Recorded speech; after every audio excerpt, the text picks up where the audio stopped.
మనందరికీ కూడా క్యాన్సర్ అనే పేరు వినగానే భయం వేస్తుంది. అదే మరి క్యాన్సర్ వస్తే అయ్యో బాబోయ్ అనుకుంటాం కదా. అలాంటిది చిన్న వయసులోనే క్యాన్సర్ వస్తే మనం ఊహించడానికి చాలా కష్టం. ఈ రోజున చిన్న వయసులోనే క్యాన్సర్ వచ్చినప్పుడు దేవుని మీద ఆధారపడి దాని మీద విజయం సాధించిన ఒక సహోదరుని యొక్క సాక్ష్యాన్ని మనం వినబోతా ఉన్నాం. ఆ సహోదరుడి కేరళ నుంచి మన మధ్యలోకి రావడం జరిగింది. సో తన సాక్ష్యం ప్రతి ఒక్కరికి కూడా ఆశీర్వాదకరంగా ఉంటుంది.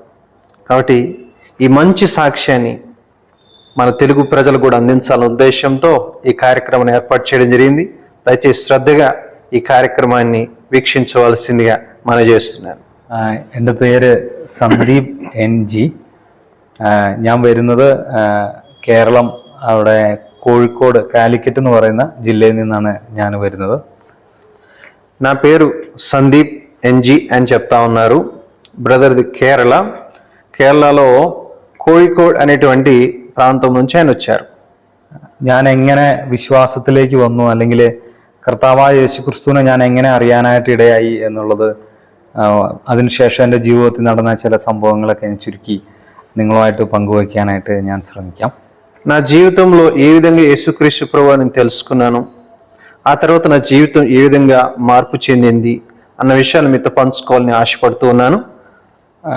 ഞാൻ എൻ്റെ വിശ്വാസത്തിലേക്ക് വന്ന ആ സമയങ്ങൾ, അല്ലെങ്കിൽ വിശ്വാസത്തിലേക്ക് വരാനുണ്ടായത് ഒരു കൗതുകത്തിൻ്റെ പുറത്താണ് ഞങ്ങൾ കുടുംബമായിട്ട് വിശ്വാസത്തിലേക്ക് വരുന്നത്. నేను క్రైస్తవ్యంలోకి ఎలా వచ్చానంటే ఇది బాగుంది ఒకసారి చూద్దాము అన్నటువంటి ఆలోచనతో నేను ക്രൈസ്തവയിലേക്ക് రావడం జరిగింది. ഒരിക്കൽ എൻ്റെ പപ്പ ഇങ്ങനെ ടൗണിൽ നിൽക്കാൻ നേരത്ത് കുറച്ച് ആളുകൾ പാട്ടും ഒക്കെ പാടി ഇങ്ങനെ നടന്നു പോകുന്നത് കാണുകയും അവരുടെ പിൻപറ്റി അവരെന്താ ചെയ്യുന്നതെന്ന് നോക്കി അങ്ങനെ അവസാനം ദൈവവചനം പഠിക്കുകയും സഹോദരന്മാർ വീട്ടിൽ വരികയും അങ്ങനെ ഞങ്ങൾക്ക് ദൈവവചനത്തിൽ നിന്നുള്ള സന്ദേശങ്ങൾ സത്യങ്ങൾ പറഞ്ഞു തരികയും ചെയ്ത് അങ്ങനെ ഈ വിశ్వాസത്തിൽ വന്ന ഒരു కుటుంబമാണ് ഞങ്ങളുടെ కుటుంబం. మా కుటుంబం విశ్వాసంలో రావడం గల కారణం ఏంటంటే, ఒకసారి మా నాన్నగారు సెంటర్లో ఉన్నప్పుడు కొంతమంది పాటలు పాడుతూ ఉండగా ఆసక్తి కలిగింది. తర్వాత కొంతమంది మా ఇంటికి వచ్చి బైబిల్ నేర్పించడానికి ప్రయత్నం చేశారు. ఆ క్రమంలో మేము యేసుక్రీస్తు ప్రభు గురించి తెలుసుకుని ప్రభువుని నమ్ముకోవడం జరిగింది. അതായത് എൻ്റെ രക്ഷയും ഒക്കെ ഒരു സാധാരണ നോർമലായിട്ട് സംഭവിക്കുന്ന, അല്ലെങ്കിൽ അതിൽ തന്നെ എന്തെങ്കിലും ഒരു സംഭവബഹുലമായ കാര്യങ്ങളൊന്നും എൻ്റെ രക്ഷയിലില്ല. നോർമലായിട്ട് ഉള്ള കാര്യം തന്നെയാണ്. నేను రక్షణ పొందడానికి ఏవో వింతైనటువంటి సంఘటనలు నా జీవితంలో జరిగాయని చెప్పడానికి లేదులే, కానీ ఒక వ్యక్తి సాధారణంగా ఏ విధంగా అయితే యేసు ప్రభువుని నమ్ముకుంటారో, తెలుసుకుంటారో, రక్షణలోకి వస్తారో, అలాగే నా జీవితంలో కూడా జరిగింది. ഞാൻ നേരത്തെ പറഞ്ഞല്ലോ, എൻ്റെ ഫാദർ ഇങ്ങനെ അങ്ങാടിയിൽ ടൗണിൽ നിൽക്കാൻ നേരത്ത് കുറച്ച് ആളുകൾ ഇങ്ങനെ പാട്ടൊക്കെ പാടി ദൈവവചനവും ഇങ്ങനെ കൈപ്പിടിച്ചുകൊണ്ട് ഇങ്ങനെ പോകുന്ന കണ്ട് അവരുടെ പുറകെ അതെന്താണ് അവർ ചെയ്യുന്നതെന്ന് കാണാൻ വേണ്ടി പോയി. അതിനുശേഷം കുറച്ച് ആളുകൾ, സഭയിൽ നിന്ന് കുറച്ച് ആളുകൾ ഞങ്ങളുടെ ഭവനത്തിലേക്ക് വരികയും ദൈവവചനത്തിലെ സത്യങ്ങൾ ഞങ്ങൾക്ക് പറഞ്ഞു തരികയും ചെയ്തു. మనంగా సెంటర్లో ఉన్నప్పుడు కొంతమంది దేవుని స్వార్థ గీతాలు ఆలపిస్తూ మరి వారు బైబిల్ నేర్పించడానికి ఆసక్తిని కనపరిచారని ఇంతకుముందు చెప్పాను కదా. అప్పుడు నేను కూడా మా నాన్నగారు వెంట వెళ్ళి వాళ్ళు ఏం చేస్తారు, ఏం చెప్తారని నేను ఆసక్తితో వినేవాడిని. ആ സമയം എനിക്ക് 15 വയസ്സാണ്. അപ്പോൾ 15ാമത്തെ വയസ്സ് വരെ ഞാൻ എൻ്റെ ഒരു ക്രിസ്തീയ കുടുംബത്തിലാണ് ഞാൻ ജനിച്ചതും 15ാമത്തെ വയസ്സ് വരെ ഞാൻ വളർന്നതും. പക്ഷെ അതുവരെ എനിക്ക് അറിയത്തില്ലായിരുന്നു കർത്താവായ യേശുക്രിസ്തു എനിക്ക് വേണ്ടി, അല്ലെങ്കിൽ എൻ്റെ പാവങ്ങൾക്ക് വേണ്ടിയാണ് മരിച്ചത് എന്നുള്ളൊരു ബോധ്യം എനിക്കില്ലായിരുന്നു. അന്നത്തെ മതസമൂഹം, ഞാൻ ആയിരിക്കുന്ന മതസമൂഹം നമ്മുടെ രക്ഷയ്ക്ക് വേണ്ടി, അല്ലെങ്കിൽ നമ്മുടെ ഒരു മോക്ഷത്തിന് വേണ്ടി അവർ ചെയ്യുന്ന കർമ്മങ്ങളും ചെയ്യാനായിട്ട് പറഞ്ഞിരിക്കുന്ന കർമ്മങ്ങളൊക്കെ ഞാൻ എൻ്റെ കഴിവിൻ്റെ പരമാവധി ചെയ്തു പോകുന്നൊരു വ്യക്തിയായിരുന്നു. ഈ ഒരു സംഭവത്തിന് ശേഷം കർത്താവായ യേശുക്രിസ്തു എൻ്റെ പാവങ്ങൾക്ക് വേണ്ടി മരിച്ചു എന്ന് എനിക്കത് മനസ്സിലാകുകയും അതിൽ വിശ്വസിക്കുന്ന ഏതൊരാൾക്കും നിത്യമായിട്ടുള്ള രക്ഷ സൗജന്യമാണ് എന്നുള്ളത് ആ വലിയ യാഥാർത്ഥ്യത്തെ ഉൾക്കൊള്ളാനും സാധിച്ചൊരു വർഷമായിരുന്നു എൻ്റെ 15ാമത്തെ వయసు ఎന്നുള്ളത്. నా జీవితంలో నాకు 15వ ఏటలో, లేకపోతే 15 ఏళ్ళ వయసు అప్పుడు జరిగిన విషయం ఏంటంటే, నేను అప్పటి వరకు కూడా నామకార్థంగా క్రైస్తవ్యంలో పెరిగాను. అదొక మతాచారంగా నేను జీవించాను. కానీ అప్పటి వరకు ఏదో మతానుసారంగా చేయాల్సిన కార్యక్రమాలు ఆచరిస్తూ వచ్చేవాడిని.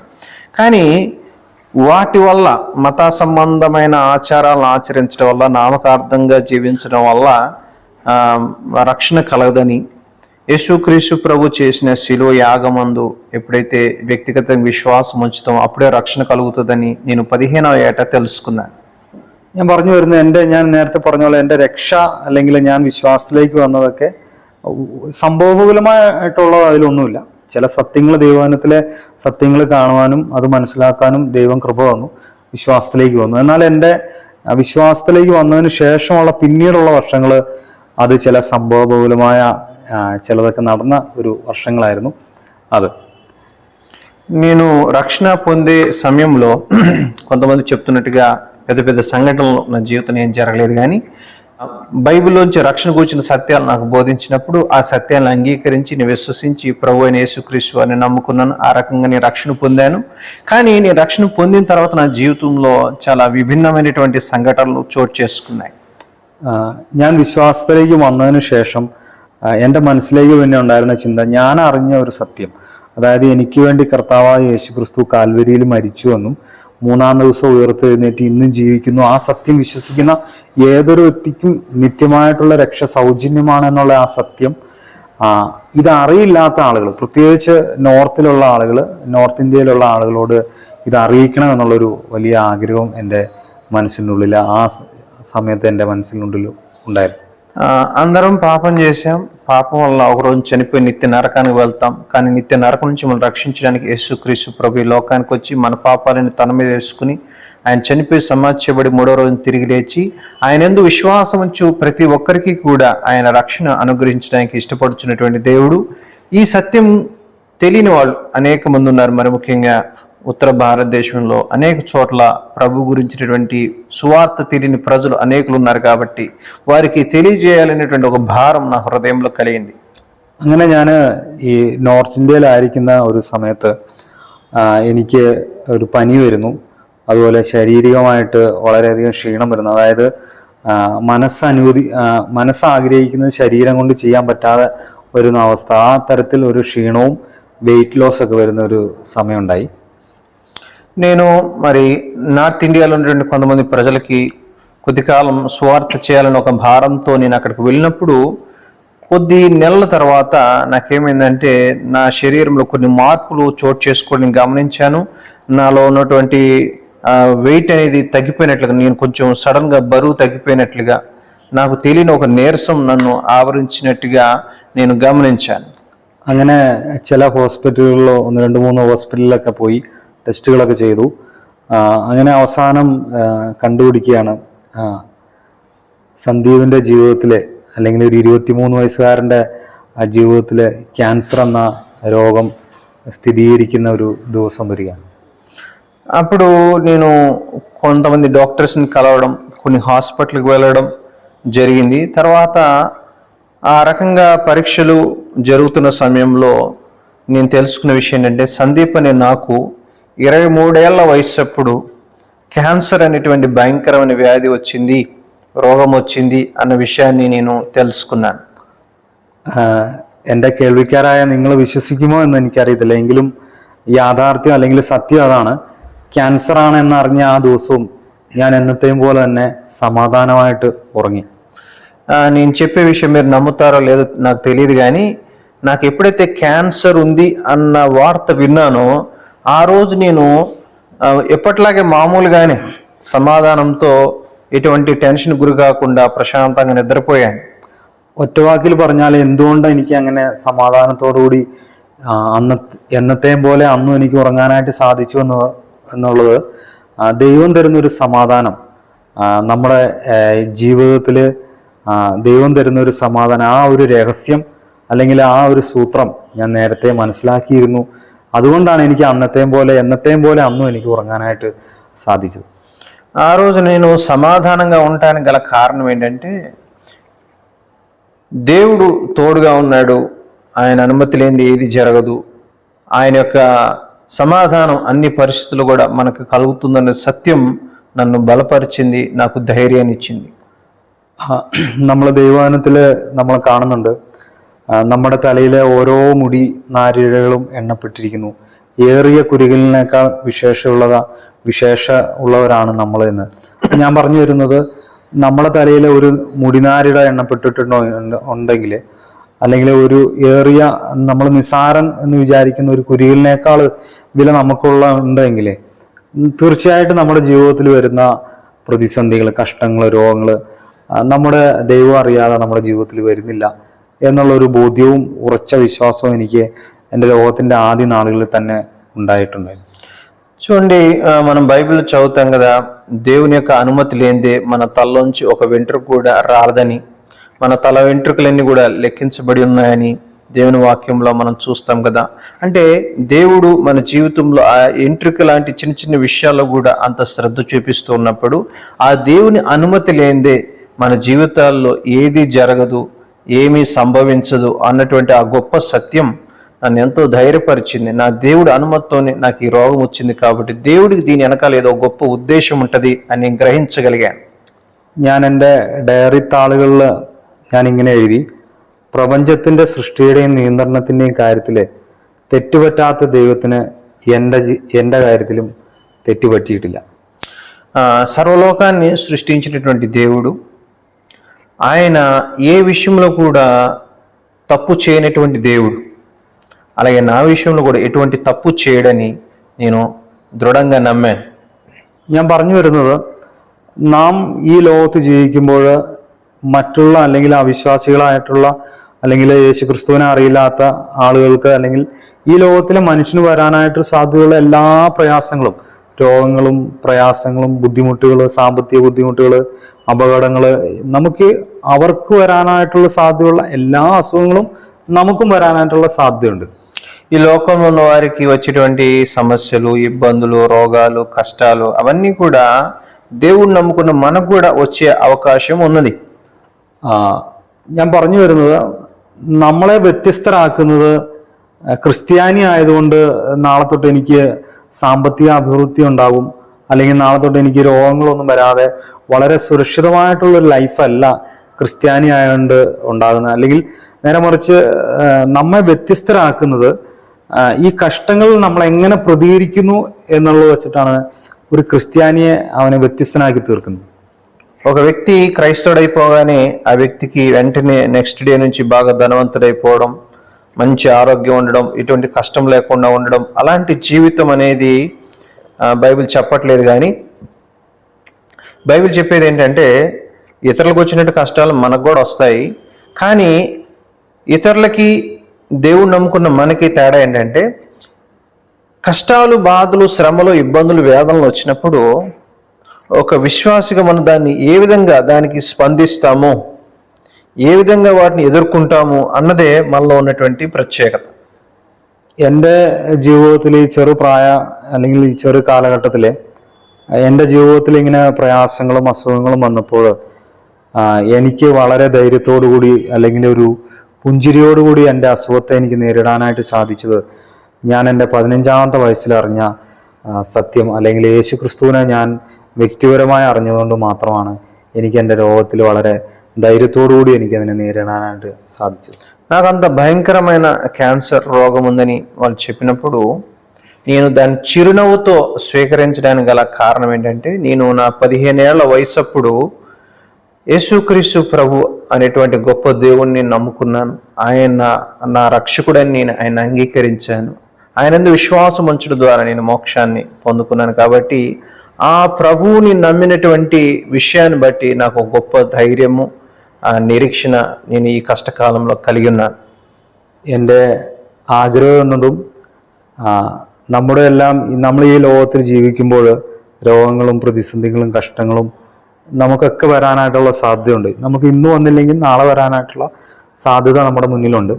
അപ്പം നമ്മുടെ ഈ പ്രതിസന്ധികളിൽ നമുക്ക് ധൈര്യത്തോടുകൂടി നിൽക്കാനായിട്ട് നമ്മളെ ധൈര്യപ്പെടുത്തുന്ന, നമുക്ക് ആശ്വാസം തരുന്ന അങ്ങനെ ഒരു രക്ഷകനെ നിങ്ങളും പരിചയപ്പെടുക, അല്ലെങ്കിൽ ഞാൻ വ്യക്തിപരമായിട്ട് എൻ്റെ കർത്താവിനെ രക്ഷിതാവും കർത്താവുമായിട്ട് സ്വീകരിച്ച പോലെ ആ ഒരു സന്തോഷത്തിലേക്ക് നിങ്ങളും വരിക എന്നത് പറയുന്നതാണ് എന്നെ ഏറെ സന്തോഷമുള്ളവനാക്കി തീർക്കുന്നത്. మిత్రులారా, నేను మీకు చెప్పాలనుకున్న విషయం ఏంటంటే, ఆ ప్రభుని యేసుక్రీస్తు వారిని నమ్ముకోవడం వల్ల నేను ఆ కష్టకాలం గుండా వెళ్తూ ఉన్నప్పుడు, ఆ బాధలు గుండా వెళ్తున్నప్పుడు, ఆ రోగం గుండా వెళ్తున్నప్పుడు, దానికి సంబంధించిన ట్రీట్మెంట్ గుండా వెళ్తున్నప్పుడు ఆ ప్రభువు నాకు ఇచ్చినటువంటి నెమ్మది, ఆ శాంతి, ఆ ఆనందం ఎంత గొప్పదో నేను అనుభవించాను. మీకు కూడా మీ జీవితంలో ఆ సంతోషం, ఆ ആനന്ദം, ആ నెమ్మది దొరకాలనేది నా యొక్క కోరిక. അതിനുവേണ്ടി നിങ്ങൾ നിങ്ങളുടെ പൈസ ചെലവാക്കേണ്ട ആവശ്യമില്ല, അല്ലെങ്കിൽ നിങ്ങൾ സ്വന്തം ശരീരത്തെ ദണ്ഡിപ്പിക്കേണ്ട ആവശ്യമില്ല, അല്ലെങ്കിൽ ഏതെങ്കിലും കഷ്ടതയിലൂടെ കടന്നുപോയി അങ്ങനെയൊന്നും നിങ്ങൾ നിങ്ങളുടെ സമയമോ നിങ്ങളുടെ സാമ്പത്തികമോ ഒന്നും അതിനുവേണ്ടി ചെലവാക്കേണ്ട കാര്യമില്ല. വളരെ ലളിതമായ രീതിയിൽ അത് സാധിക്കും. അത് ഇപ്രകാരമാണ്. ഞാൻ അല്ലെങ്കിൽ താങ്കൾ ഞാനൊരു പാപിയാണ് എന്ന് ഏറ്റുപറയുകയും എൻ്റെ പാപത്തിനു വേണ്ടി കർത്താവായ യേശു ക്രിസ്തു കാൽവരിയിൽ എനിക്ക് വേണ്ടി മരിച്ചു എന്നുള്ള യാഥാർത്ഥ്യത്തെ വിശ്വസിക്കുവാനും താങ്കൾക്ക് സാധിക്കുന്നുവെങ്കിൽ ഞാൻ കണ്ടെത്തിയ അല്ലെങ്കിൽ എനിക്ക് കിട്ടിയ ആ ഒരു സന്തോഷവും പ്രത്യാശയും നിങ്ങൾക്കും ലഭിക്കും ఎన్నుള്ളത് తీర్చాను. మీకు కూడా ఆ గొప్ప రక్షణ పొందుకోవాలని మీరు ఆశపడుతున్నట్లయితే, ఆ రక్షణ పొందుకోవడానికి మీరు డబ్బులేమి ఖర్చు పెట్టాల్సిన అవసరం లేదు, మీ శరీరాన్ని ఏమి బాధించుకోవాల్సిన అవసరం లేదు, లేకపోతే ఏదేదో పెద్ద గొప్ప గొప్ప కార్యాలు చేయాల్సిన అవసరం లేదు. ఈ రక్షణ దేవుడు చాలా సులభంగా, చాలా ఉచితంగా దేవుడు మనకు అనుగ్రహిస్తూ ఉన్నాడు. మనం చేయాల్సింది అలా ఒక్కటే, నీవు పాపి అన్న విషయాన్ని ఒప్పుకొని, నీ పాపం వల్ల నీవు నిత్య నరకానికి వెళ్తావని గ్రహించి, నీ పాపముల నుంచి నిన్ను విడిపించడానికి ఆ యేసు ఈ లోకానికి వచ్చాడని, నీ పాపములను తన మీద వేసుకుని కలవరిశిలో చనిపోయాడని, సమాధి చేయబడి 3వ రోజున తిరిగి లేచాడని, ఆ ప్రభుని యేసుక్రీస్తు యందు విశ్వాసం ఉంచడం ద్వారా నీకు రక్షణ కలుగుతుందని నీవు విశ్వసిస్తే చాలు. ఇప్పుడే ఇక్కడే ఆ ప్రభు నీకు రక్షణ ఇవ్వడానికి సిద్ధంగా ఉన్నారు. നിങ്ങൾക്കും ആവണ്ണം ഈ വിധം ഒരു ജീവിതത്തിലെ സന്തോഷവും പ്രത്യാശയും സമാധാനവും ലഭിക്കാനായിട്ട് ഇടയാകട്ടെ എന്ന് ആശംസിക്കുന്നു. നന്ദി. మీ జీవితంలో కూడా ప్రభువుని నమ్ముకోవడం వల్ల మీ జీవితంలో గొప్ప శాంతి, సంతోషం, సమాధానం, ఆదరణ మీరు పొందుకోవాలని మనస్ఫూర్తిగా కోరుకుంటున్నాను. బ్రదర్ సందీప్, మీ లైఫ్లో మీరు ఆ క్యాన్సర్ గురించి వార్త విన్నప్పుడు, ఆ పెయిన్ గురించి వెళ్తూ ఉన్నప్పుడు మీకు దేవుడి మీద ఎటువంటి కోపం కానీ, లేకపోతే ఎందుకు దేవుడా నాకు ఇలా చేసావు కానీ అలాంటి പ്രശ്നമേമി మీలో തലത്തിലേതാ? ഞാൻ പറഞ്ഞായിരുന്നല്ലോ, അതായത് ക്യാൻസർ എന്ന രോഗം സ്ഥിരീകരിക്കുന്നതിന് മുമ്പേ ജീവിതത്തിൽ സമാധാനവും സന്തോഷവും ഞാൻ അനുഭവിക്കാനായിട്ട് തുടങ്ങിയിട്ടുണ്ടായിരുന്നു. അതായത് എൻ്റെ 15ാമത്തെ വയസ്സിലെ ഒരു കഥ പറഞ്ഞ് നിങ്ങൾ ഓർമ്മയുണ്ടല്ലോ. അപ്പം അതിനുശേഷം എനിക്ക് വളരെ വ്യക്തമായിട്ട് അറിയാമായിരുന്നു എൻ്റെ ജീവിതത്തിൽ നടക്കുന്ന കാര്യങ്ങൾ, എൻ്റെ ജീവിതത്തിൽ സംഭവിക്കുന്ന കാര്യങ്ങൾ ദൈവം അറിയാതെ അല്ല ഒന്നും സംഭവിക്കുന്നത്. ദൈവം അറിഞ്ഞിട്ടും അനുവദിച്ചിട്ടും കൊണ്ടാണ് എൻ്റെ ജീവിതത്തിൽ എന്തും സംഭവിക്കുന്നതെന്നുള്ളൊരു ഉറച്ച ബോധ്യം എനിക്കുണ്ടായിരുന്നു. അപ്പോൾ അതായത് നമ്മൾ നമ്മുടെ മക്കൾ അല്ലെങ്കിൽ നശിച്ചു പോട്ടെ, അല്ലെങ്കിൽ അവർക്ക് ഗുണം വരരുത് എന്ന് പറഞ്ഞ് നമ്മളൊരു കാര്യം ചെയ്യാറില്ല. അപ്പോൾ എൻ്റെ രക്ഷിതാവായിരിക്കുന്ന ദൈവം എൻ്റെ ജീവിതത്തിൽ ചെയ്യുന്ന എല്ലാ കാര്യങ്ങളും എൻ്റെ നന്മയാണ്. ചില കാര്യങ്ങൾ നമ്മൾക്ക് രോഗം വന്നു, അല്ലെങ്കിൽ എനിക്ക് സാമ്പത്തിക പ്രയാസങ്ങൾ വരുന്നു, എനിക്ക് കഷ്ടങ്ങൾ വരുന്നു എന്നുള്ളത് നമുക്ക് നോക്കുമ്പം അതിൻ്റെ തുടക്കവും അവസാനവും അറിയുന്ന ആളുകളല്ലല്ലോ നമ്മൾ. അപ്പം നമുക്കത് അറിയത്തില്ല അത് എങ്ങനെയാണ് എൻ്റെ നന്മയായി തീരുന്നത് എന്നുള്ളത്. പക്ഷെ ഞാൻ എൻ്റെ ദൈവത്തിൽ ഞാൻ വിശ്വസിക്കുന്നു. എൻ്റെ ജീവിതത്തിൽ നടക്കുന്ന എന്ത് കാര്യവും അതെൻ്റെ നന്മയ്ക്കായിട്ട് വേണ്ടിയിട്ട് മാത്രമാണ് ఎన్నుള്ളത് ఉరచ్చ బోధి എനിക്ക് ఆది నుండి ఉండారు. బ్రదర్ సందీప్ ఏం చెప్తా ఉన్నారంటే, దేవుడి అనుమతి లేనిదే మన జీవితాల్లో ఏది జరగదు. ఏదన్నా మన జీవితంలో దేవుడు అనుమతించాడంటే అది మన మంచి కోసమే దేవుడు అనుమతిస్తాడు. కాబట్టి నా జీవితంలో కూడా దేవుడు అనుమతితోనే నాకు ఈ క్యాన్సర్ అనే రోగం వచ్చిందని, దీని వెనకాల దేవుడికి ఒక గొప్ప ఉద్దేశం ఉందని నేను గ్రహించాను. నేను నా 15వ ఏటనే ఏ విధంగా యేసుప్రభుని నమ్ముకున్నానో మీకు చెప్పాను కదా. కాబట్టి అప్పటి నుంచి కూడా ఈ సత్యాలు దేవుడు నాకు నేర్పిస్తూ వచ్చాడు. ఈ సత్యాలు నేను కష్టకాలం ఉన్నప్పుడు నా జ్ఞాపకం చేయడానికి దేవుడు కృప చూపారు. దేవుడు ఏం చేసినా మంచి చేస్తాడు. కాబట్టి ఈ విషయంలో కూడా నాకు మంచి చేశాడు అని నేను ఆ సమయంలో నేను భావించాను. మీకు ట్రీట్మెంట్ జరుగుతున్న സമയంలో మీ ലൈഫ് ఎలా ఉంది? ഞാനിപ്പോൾ ഇങ്ങനെ ഇരുന്ന് പറയാൻ നേരത്ത് നമ്മൾക്കത് പഴയ കാര്യങ്ങളൊക്കെ ഓർത്തെടുക്കാൻ നേരത്ത് എളുപ്പമാണ്. പക്ഷേ എങ്കിലും എൻ്റെ രോഗത്തിൻ്റെയും എൻ്റെ ചികിത്സയുടെയും കാലഘട്ടങ്ങൾ ഒട്ടും എളുപ്പമുള്ളതല്ലായിരുന്നു. ഓരോ ദിവസങ്ങളും വളരെ പ്രയാസത്തിലൂടെ ആണ് കടന്നുപോയത്. കാരണം ഈ രോഗത്തിൻ്റെ ചികിത്സയുടെയും സൈഡ് എഫക്റ്റുകൾ എന്നെ വളരെയേറെ ബുദ്ധിമുട്ടിപ്പിച്ച ഒന്നാണ്. പ്രത്യേകിച്ച് കീമോ. എനിക്ക് 2 ട്രീറ്റ്മെൻറ്റാണ് ഉണ്ടായിരുന്നത്. ഒന്ന് സർജറി ചെയ്യാൻ പറ്റാത്ത ഭാഗങ്ങളിലായിരുന്നു. ഞാൻ എൻ്റെ രോഗത്തിൻ്റെ പേര് പറഞ്ഞില്ല. ലിംഫോമ എന്നാണ് പൊതുവേ അറിയുന്നത്. ബ്ലഡ് ക്യാൻസറാണ്. എൻ്റെ പൂർണ്ണ രൂപം നോഡുലാർ സ്ക്ലറോസിസ് ഹോഡ്ജിക്കൻസ് ലിംഫോമ. ഇതാണ് രോഗത്തിൻ്റെ പൂർണ്ണ രൂപം. അപ്പോൾ എനിക്ക് എൻ്റെ അസുഖം വന്ന സ്ഥലങ്ങൾ సర్జరీ ചെയ്യാൻ పറ്റാത്ത ചില സ്ഥലങ്ങളിലായിരുന്നു. അപ്പം నాకు ఆ యొక్క రోగం వచ్చిన తర్వాత నేను చాలా క్లిష్టమైన పరిస్థితులు గుండా వెళ్ళాను. నాకు వచ్చినటువంటి క్యాన్సర్ పేరు ఏంటంటే లింఫోమా. లింఫోమా అనేటువంటిది దాన్ని షార్ట్కట్గా చెప్తారు, కానీ దాని పేరు చాలా పెద్దగా ఉంది. బ్రదర్ చెప్పారు కదా పేరు. సో ఆ ప్రాబ్లం ఏంటంటే ఆ క్యాన్సర్ వచ్చిన చోట సర్జరీ చేయడం కుదరదు. అట్లాంటి ఒక പ്രത്യേകമായിട്ടുള്ള ക്യാൻസർ నాకు రావడం జరిగింది. അപ്പോൾ എൻ്റെ ട്രീറ്റ്മെൻറ്റ് ഇങ്ങനെയാണ് നിശ്ചയിച്ചത്. 12 കീമോ, 6 സൈക്കിൾ കീമോതെറാപ്പി. ഒരു സൈക്കിൾ എന്ന് പറഞ്ഞത് 2 കീമോ കൂടുന്നതാണ് ഒരു സൈക്കിൾ. അങ്ങനെ 12 കീമോയും 21 റേഡിയേഷനും ഏകദേശം 1 വർഷത്തോളം നീണ്ടു నిల్కున్న చికిత్సయాയിരുന്നു. ఆ టైంలో నాకు 12 కీమోస్ జరిగినాయి. తర్వాత 21 రేడియేషన్స్ జరిగినాయి. ఇదంతా కూడా దాదాపు 1 సంవత్సరం కాలం పట్టింది నాకు ట్రీట్మెంట్ జరగడానికి.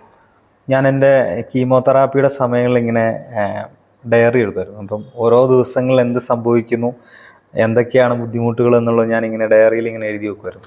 నాకు కీమో జరుగుతున్నటువంటి సమయంలో, ఆ ట్రీట్మెంట్ జరుగుతున్న సమయంలో నా లైఫ్లో ఏమేం జరుగుతుంది అనేటువంటి విషయాలు నేను ఆ ట్రీట్మెంట్ జరుగుతున్న టైంలో ఏం చేసింది, ప్రతిరోజు ఒక డైరీ రాసుకునేవాడిని. డైరీలో నాకు ఆ రోజు అనిపించిన విషయాలు, నాకు జరుగుతున్న ట్రీట్మెంట్ సంబంధించిన సమాచారం అంతా కూడా డైరీలో నోట్ చేసుకునేవాడిని. അപ്പോൾ ഇങ്ങനെ ഓരോ ദിവസം കഴിയുന്തോറും അല്ലെങ്കിൽ അടുത്ത ഓരോ കീമോൾ വരുമ്പോഴും ഈ എഴുതുന്ന വരികളുടെ എണ്ണം കൂടുന്നല്ലാതെ, പ്രയാസങ്ങളും ഒക്കെ എഴുതുന്ന വരികളുടെ എണ്ണം കൂടുന്നല്ലാതെ ഒരിക്കലും അത് കുറഞ്ഞു വന്നിട്ടില്ല. రోజు రోజుకి గడిచే కొద్దీ ఆ ట్రీట్మెంట్ వలన నాకు కలిగే బాధ, వేదన అనేది దాని గురించి వర్ణిస్తూ ఉంటే అది పెరుగుతూనే ఉంది తప్ప తరగట్లేదు. ഒരിക്കലും എന്നോട് ഈ ക്യാൻസറിൻ്റെ ട്രീറ്റ്മെൻറ്റിൻ്റെ സമയത്ത് ഒരു വ്യക്തി എന്നോട് ചോദിച്ചു, ഈ കീമോതെറാപ്പി ചെയ്യുമ്പോൾ എന്താണ് നമുക്ക് എന്താണ് നമുക്കത് ഫീൽ ആകുന്നതെന്ന് ഒരാൾ എന്നോട് ഒരിക്കൽ ചോദിച്ചു. అప్పుడు ఒక ఆయన నన్ను అడిగాడు, ఈ కీమోథెరపీ జరిగేటప్పుడు మనకి ఎలాంటి ఫీలింగ్ కలుగుతుంది అని అడగడం జరిగింది. വാസ്തവം പറഞ്ഞാൽ എനിക്ക് ഇന്നും അതിൻ്റെ ഫീൽ എന്താണ് എന്ന് മറ്റൊരാളോട് നമ്മൾ അനുഭവിച്ച ആ ഫീൽ എന്താണെന്ന് എനിക്ക് ഇന്നും പറഞ്ഞ് వ్యక్తമാക്കി കൊടുക്കാനായിട്ട് సాధికిല്ല. ఈ రోజు వరకు కూడా ఆ కీమో ట్రీట్మెంట్ జరుగుతున్నప్పుడు నాకు కలిగినటువంటి ఆ ఫీలింగ్ని ఇప్పటికి కూడా నేను వివరించి చెప్పలేకపోతున్నాను. അതായത് നമ്മുടെ മുടി തൊട്ട് കാലിലെ നഖം വരെ ഓരോരോ പ്രശ്നങ്ങളാണ്. പറയുകയാണെങ്കിൽ മുടി, പുരികം, മീശ, താടി ഇതെല്ലാം ആദ്യമേ പോവും. പിന്നെ നമുക്ക് പല്ലുവേദനയായിരിക്കും, നടുവേദന, തലവേദന, കൈകാല് മരവിപ്പ്, പിന്നെ ഛർദി, എപ്പോഴും ഓക്കാനിക്കുന്ന ടെൻഡൻസി ആയിരിക്കും, നമ്മുടെ മോശം പോകാത്തതിൻ്റെ ബുദ്ധിമുട്ടുകൾ, പിന്നെ కైకాలుകൾ మరవిപ്പ്. ఆ సమయంలో నేను గమనించి చూసినట్లయితే నాకు ఎఫెక్ట్స్ ఎలా ఉన్నాయంటే, సైడ్ ఎఫెక్ట్స్ ఎలా ఉన్నాయంటే, కీమోథెరపీ జరిగేటప్పుడు అరికాల నుంచి నడినెత్తి వరకు కూడా మొత్తం నొప్పి, తర్వాత హెయిర్ మొత్తం ఊడిపోవడం, కనుబొమ్మల దగ్గర ఊడిపోవడం, మీసాలు గడ్డం అంతా ఊడిపోవడం, హెయిర్ అంతా ఊడిపోవడం, తర్వాత ఆకలేకపోవడం, కొంతంతా కూడా టేస్ట్ తెలియకపోవడం, ఒళ్ళంతా నొప్పులు, అదొక భరించలేనటువంటి వేదన గుండా నేను వెళ్ళడం జరిగింది. ആ സമയങ്ങളിൽ ഞാൻ ഓർക്കുന്നത്, ഞാൻ ആ സമയങ്ങളിൽ എൻ്റെ അമ്മ ഉറങ്ങിക്കൊണ്ടിരുന്നത് രാത്രി 2 മണി 3 മണി അങ്ങനെയൊക്കെ സമയത്തായിരുന്നു അമ്മ ഉറങ്ങിക്കൊണ്ടിരിക്കുന്നത്. അപ്പം എന്ത് ചെയ്യുമായിരുന്നു ചോദിച്ചാൽ എന്നെ എങ്ങനെയെങ്കിലും ഉറക്കണം, അതിനുശേഷം അമ്മയ്ക്ക് ഉറങ്ങണം. അപ്പം നമ്മളിങ്ങനെ കീമോതെറാപ്പി കഴിഞ്ഞ് ഇങ്ങനെ കിടക്കുകയായിരിക്കും. അപ്പം കൈകാലുകൾ ఇങ്ങനെ తిరుముക, ఇങ്ങനെ మసాజ్ ചെയ്യുക, ఇതാണ് మమ్మీ ചെയ്യുന്ന పని. మా అమ్మ గురించి ఆ టైంలో ఆలోచిస్తే నాకు చాలా బాధ కలుగుతుంది. ఎందుకంటే మా అమ్మ పడుకునేసరికి 2-3 అయ్యేది. ఎందుకంటే నాకు ఆ కీమోథెరపీ అయిపోయిన తర్వాత నాకు బాడీ అంతా కూడా బీభత్సమైనటువంటి నొప్పి, వేదన ఉండేది. మా అమ్మ నేను పడుకునేంత వరకు 2 అయినా సరే 3 అయినా సరే నాకు ఒళ్ళంతా కూడా అమ్మ మసాజ్ చేస్తూ కాళ్ళు నొక్కుతూ నేను పడుకున్న తర్వాతే అమ్మ పడుకునేది. అలాగా అమ్మ నాకు చాలా నా కోసం సేవలు చేసింది. ഇത്തരത്തിലായിരുന്നു എൻ്റെ കീമോതെറാപ്പിയുടെ നാളുകൾ. അപ്പം വാസ്തവം പറഞ്ഞാൽ ഇപ്പോഴും ഇങ്ങനെ കീമോതെറാപ്പിയുടെ നാളുകളെക്കുറിച്ച് ഇങ്ങനെ ഓർത്തെടുക്കുകയാണെങ്കിൽ നമ്മൾ വാസ്തവം പറഞ്ഞാൽ ഉള്ളിൻ്റെ ഉള്ളിൽ നിന്ന് അല്ലെങ്കിൽ അടിവയറ്റിൽ നിന്ന് നമുക്കുള്ള ഒരു അസ്വസ്ഥനാകുന്ന ഫീലിംഗ്, ആ പഴയ ഓർമ്മകളൊക്കെ, അല്ലെങ്കിൽ ആ കീമോതെറാപ്പിയുടെ റൂം, അല്ലെങ്കിൽ എൻ്റെ രോഗത്തിൻ്റെ എൻ്റെ താമസ സ്ഥലം, എൻ്റെ ഡോക്ടർമാർ, എൻ്റെ നേഴ്സുമാർ, അപ്പോൾ ആ ഒരു ഇതിലേക്ക് എൻ്റെ ഓർമ്മ തിരികെ പോകുമ്പോൾ നമ്മൾ വളരെ అస్వస్థనాകുన్న ఆ ഒരു ఫీലാണ് എനിക്ക് ఎప్పుడు ഉണ്ടാകാറുള്ളത്. నేను ఎప్పుడు నా కీమోథెరపీ ట్రీట్మెంట్ గురించి ఆలోచించిన నేను ఉన్న ఆ రూము, హాస్పిటల్ రూమ్ కావచ్చు, నాకు డాక్టర్లు చేసిన వైద్యాలు ఇవన్నీ కూడా జ్ఞాపకం వచ్చినప్పుడు మళ్ళీ నేను అస్వస్థత నాకు కలిగిందేమో, మళ్ళీ నాకు రోగం వచ్చేసింది అన్నట్టు ఫీలింగ్ నాకు కలుగుతుంది. അതിനുശേഷം കീമോതെറാപ്പിക്ക് ശേഷം റേഡിയേഷൻ ആയിരുന്നു, 21 റേഡിയേഷനും എന്നെ വളരെ അസ്വസ്ഥനാക്കി. എങ്കിലും കീമോതെറാപ്പിനെ അപേക്ഷിച്ച് നോക്കുമ്പോൾ റേഡിയേഷൻ അത്ര എന്നെ സംബന്ധിച്ചോളം പ്രശ്നമുള്ളതായിരുന്നില്ല. నాకు కీమో జరిగింది, తర్వాత రేడియేషన్ అనేది కూడా 21 సార్లు పెట్టారు. కీమో 12 సార్లు పెట్టారు, రేడియేషన్ 21 సార్లు పెట్టారు. కీమో తర్వాత రేడియేషన్ కొంచెం బెటర్గా నాకు అనిపించింది. വായിലെയും അതുപോലെ തൊണ്ടയിലെയും അതുപോലെ കഴുത്തേലെയൊക്കെ പുറംതൊലി ഇങ്ങനെ ഇളകിപ്പോയി, ഇങ്ങനെ ഒരു മുറിവ് പോലെ ഇരുന്നു. ഭക്ഷണം കഴിക്കാൻ ബുദ്ധിമുട്ടുണ്ടായിരുന്നു, ഛർദി, അങ്ങനെ പല പ്രയാസങ്ങളുണ്ടായിരുന്നു. പക്ഷേ ഞാൻ കീമോതെറാപ്പിയുടെ സമയങ്ങളിൽ അനുഭവിച്ച ബുദ്ധിമുട്ടുകൾ വെച്ച് നോക്കുമ്പോൾ ఇదొരു బుద్ధిముటే అల్లారు. నాకు వాస్తవానికి నోట్లో తోలంతా ఊడిపోయి ఇక్కడ గొంతులో కూడా చాలా ఇబ్బంది, చాలా క్లిష్ట పరిస్థితులు కూడా వెళ్ళాను నేను ఏది ఆ కీమో టైంలో. కానీ కీమోతో పోలిస్తే రేడియేషన్ టైంలో నాకు అంత ఇబ్బంది అనిపించలేదు. ഇങ്ങനെ ഏകദേശം എൻ്റെ 1 വർഷത്തോളം നീണ്ടു നിൽക്കുന്ന ചികിത്സയ്ക്ക് ശേഷം എൻ്റെ ട്രീറ്റ്മെൻ്റ് എല്ലാം കംപ്ലീറ്റ് ചെയ്തു. ఇట్లా నాకు 1 సంవత్సరం కాలం వైద్యం జరిగింది. ఆ తర్వాత నేను దేవుడి దేవాల స్వస్థ పొందుకున్నాను. അതിനുശേഷം ചെക്കപ്പുകൾ പലതും നടന്നു. ഇപ്പോൾ എൻ്റെ രോഗం పూర్ണ്ണമായിട്ട് భేదപ്പെട്ടു. తర్వాత కొన్ని చెకప్లు కూడా జరిగాయి. ఇప్పుడు నాకు పూర్తిగా నా క్యాన్సర్ రోగం നയమైంది.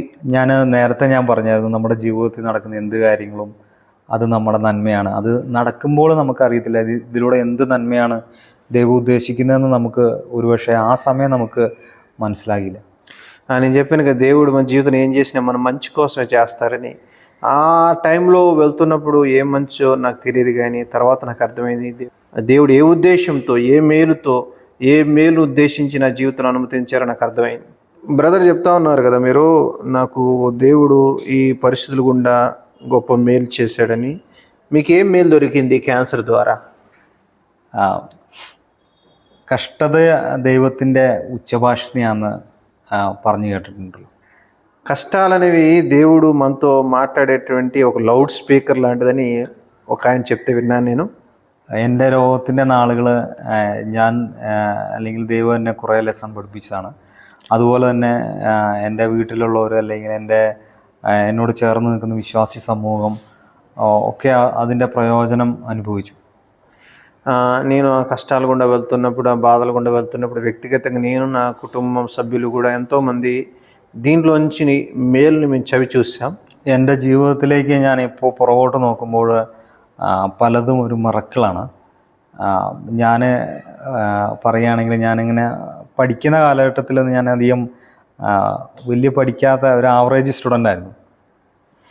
నేను చెప్పాలంటే నా జీవితంలో జరిగిన సంఘటన ఏంటంటే, నేను చిన్నప్పుడు చదువుకునే విషయంలో చాలా వీక్ అని చెప్పాలి. నేను చాలా అంత మంచి స్టూడెంట్ నేమ్ కాదు. ഞാനങ്ങനെ പുസ്തകങ്ങളൊന്നും അങ്ങനെ വായിക്കാത്ത അല്ലെങ്കിൽ അങ്ങനെ തുറന്നു നോക്കാത്ത ആളൊക്കെയാണ്. പക്ഷേ എങ്കിലും എൻ്റെ രോഗത്തിൻ്റെ നാളുകളിലൂടെ കടന്നുപോയ ആ ഒരു അവസ്ഥയിൽ ദൈവം എന്നെ നടത്തിയ വിധങ്ങളെല്ലാം വെച്ചിട്ട് എൻ്റെ ആ ഡയറിത്താളുകൾ అవసానం ഒരു పుస్తకമായിട്ട് అది రూపాంతరപ്പെട്ടു. పుస్తకాలు చదవడానికి ఇష్టపడినటువంటి నేను ఈ నా క్యాన్సర్ రోగం గుండా నేను ప్రయాణం చేస్తున్నప్పుడు, ఆ ట్రీట్మెంట్ జరుగుతున్నప్పుడు నాకు జరిగిన విషయాలన్నీ కూడా నేను డైరీలో రాసి పెట్టుకున్నాను కదా, అవన్నీ చివరికి ఒక పుస్తక రూపం దాల్చడం జరిగింది. സന്ദീപ് ഒരു പുസ്തകം എഴുതി എന്ന് പറഞ്ഞു കഴിഞ്ഞാൽ അത് സാധിക്കില്ല എന്നുള്ളതാണ് അതിൻ്റെ സത്യം. എങ്കിലും ദൈവത്തിൻ്റെ പ്രവർത്തനം അതിൻ്റെ പുറകിലുണ്ടായിരുന്നു, അല്ലെങ്കിൽ പരിശുദ്ധാത്മാവ് വഴി നടത്തി సందీప్ ഒരു పుస్తకం ఎഴുതി ఎన్నుള്ളതാണ് ഒരു యాథార్థ్యం. కానీ సందీప్ పుస్తకం రాయడం అనేది జరిగే పని కాదు.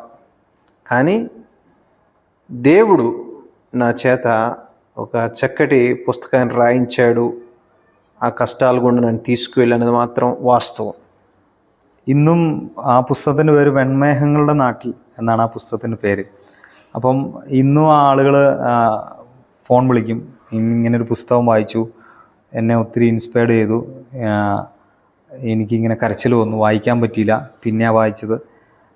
അങ്ങനെ കേൾക്കുമ്പോൾ വാസ്തവം പറഞ്ഞാൽ ദൈവത്തിൻ്റെ പ്രവർത്തനം അല്ലെങ്കിൽ ദൈവം എൻ്റെ രോഗത്തിലൂടെ എന്താണ് ഉദ്ദേശിച്ചതെന്ന് എനിക്ക് കൂടുതൽ മനസ്സിലാകുകയാണ്. నేను పుస్తకం రాశానన్నాను కదా, నా శ్రమలు గుండా వెళ్తున్నప్పుడు దానికి నేను పెట్టిన పేరు ఏంటంటే కారు మబ్బులు కమ్మిన వేళ అనేటువంటి అర్థం వచ్చే విధంగా నేను ఒక పుస్తకం రాశాను.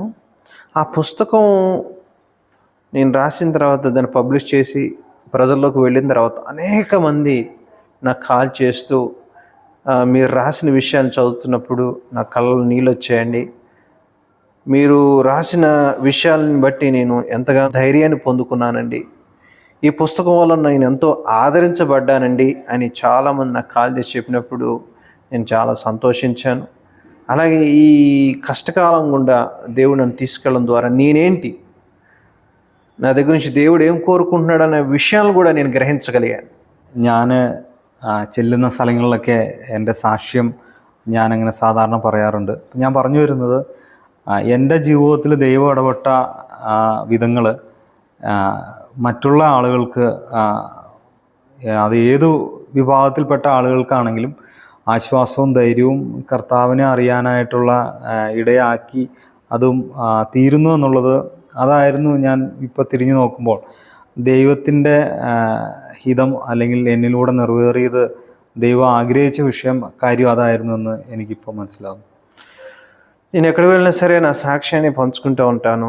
నా సాక్ష్యాన్ని పంచుకున్నప్పుడల్లా అనేక మంది ఆదరణ పొందుకుంటూ ఉన్నారు. వాళ్ళ కష్టకాలంలో దేవుడి యొక్క ఉద్దేశాన్ని వాళ్ళు గ్రహించగలుగుతూ ఉన్నారు. నా జీవితంలో కూడా నేను ఎంతగానో దేవుని యొక్క కార్యాలని ఈ రకంగా నేను చూడగలుగుతున్నాను. బ్రదర్ సందీప్, మీరు మ్యారేజ్ గురించి ఆలోచిస్తున్నారా? మీకు మ్యారేజ్ అయిందా? എൻ്റെ വിവാഹം കഴിഞ്ഞു ഏകദേശം ജനുവരി 19 അപ്പോൾ ఏదేశం 2 మాసాలకే ఆగునుള്ളൂ. Very good.